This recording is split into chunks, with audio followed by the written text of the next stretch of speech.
That is your only teacher. Osho.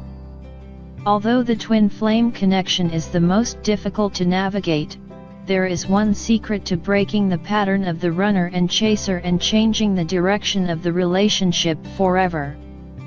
Regardless of which type of romantic relationship we find ourselves in, one of the most difficult aspects can be how to know if it's safe to show our hearts. It's the inner battle about when to let down our walls, deciding to show the other person just how much they mean to us and precisely how we feel about them. Love is thought by some to be a game, in which case, many times it seems there is no winner, but it doesn't have to be this way. There is never a right time to bare our hearts and souls to another person. Perfect timing is purely an illusion of our ego and fear masquerading together as good judgment. Yet in the twin flame connection, especially when many experience roles that are defined as the runner or chaser, it seems that it's even more difficult to decide exactly when to open up, so that we don't send the runner even further out into the far reaches of fate where we might never see them again. But the only option that we have is to show our hearts, every single detail, fear, and vulnerability included. And this is the true secret of unlocking the twin flame connection. While this union is unlike any other and often feels more intense, there is also the aspect of not just what the relationship will teach us and what we need in terms of a romantic connection, but also what it teaches us about our bond with ourselves. Many times in this type of relationship, we struggle with the challenges that our twin flame brings to the surface for us to deal with, and especially difficult are those aspects of our own hearts and patterns of behavior that we aren't always ready to face. To honor ourselves and our souls, we have to be able to be comfortable with our own truths. After all, if we aren't, there isn't any way we can expect anyone else to be either. Because of the sometimes dual nature in the chaser and runner roles, meaning that they can switch periodically depending upon circumstances or personal development, we sometimes swallow our truths and run from not just the other person, but from ourselves. It's far easier to say that the other person isn't ready to hear our truths, than it is to admit that sometimes we aren't ready to acknowledge them for ourselves. Yet this is the sole purpose of the twin flame connection, to come into our lives and shake us awake from whatever stagnation that we have been satisfied by thus far. Only when we can sink down into our truths and make a home there, can we not only reverse these roles, but also stop them altogether. It doesn't matter if we think the other person wants to hear them or not, nor does it matter if we think they are ready. If we feel love, then we not only owe it to the person we are in love with to tell them, but we owe it to ourselves as well.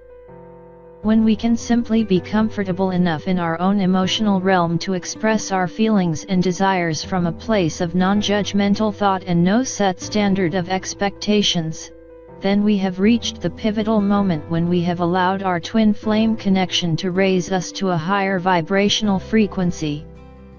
Because loving our twin flame isn't so much about falling for another, but about overcoming whatever obstacles we needed to within our own lives and minds, in order to be able to reach the point where we can sit with our feelings, knowing that loving that person is the most honest thing we can do. It takes a great deal of effort to continually run from someone who challenges us and scares us because of the intensity of the connection, but it also is extremely trying to deny our feelings and talk ourselves out of whatever it is we suspect we feel for the other person. While it can be terrifying at first, it's much easier in the long run to simply sit with our feelings and fears, acknowledge them, and then express them to the other person. When we do this, it changes things. No longer are we lying to ourselves or pretending that the other person doesn't mean something to us. We are now acting from a heart-based place of authenticity, and so long as we do it without expectation of a specific reaction or end result, then this simple decision to bare our hearts can change the twin flame connection forever. In these relationships, the chaser usually pursues because they are looking for something from the runner. They are expecting an end result and want immediate gratification based upon their own needs. Likewise, the runner continually runs, because they feel backed into a corner about having to face something they aren't yet ready to do, even if they can't fully articulate this fear. Yet when we can drop those roles, and instead express the truth in our hearts, the chaser simply stops the act of chasing because they aren't looking for anything from the other person. They aren't trying to convince them of their connection, or possible future. In the same sense, the runner, now feeling no pressure to decide or make a decision, will instead feel the serenity of the other person simply holding space for them, and they stop running.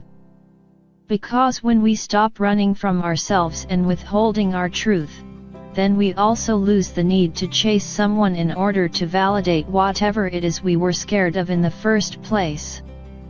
The twin flame connection isn't supposed to be easy, and it's not supposed to follow whatever guidelines for love we have previously thought was the norm that we should aspire to. Its sole purpose is to help us get more in touch with our own hearts, so that we can then share that authentic aspect of ourselves with our partner. And that is the point at which everything changes.